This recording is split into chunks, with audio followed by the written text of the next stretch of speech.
Good afternoon, YouTube team. I'm appealing of your beautiful office here in YouTube.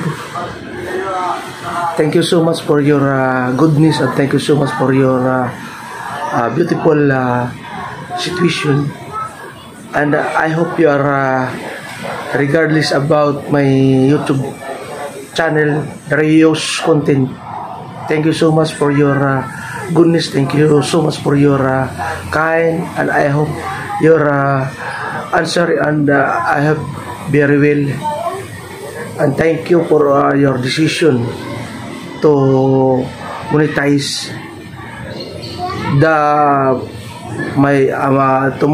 my YouTube channel again. Thank you so much. Sincerely yours, Ruben Gamalo, official owner.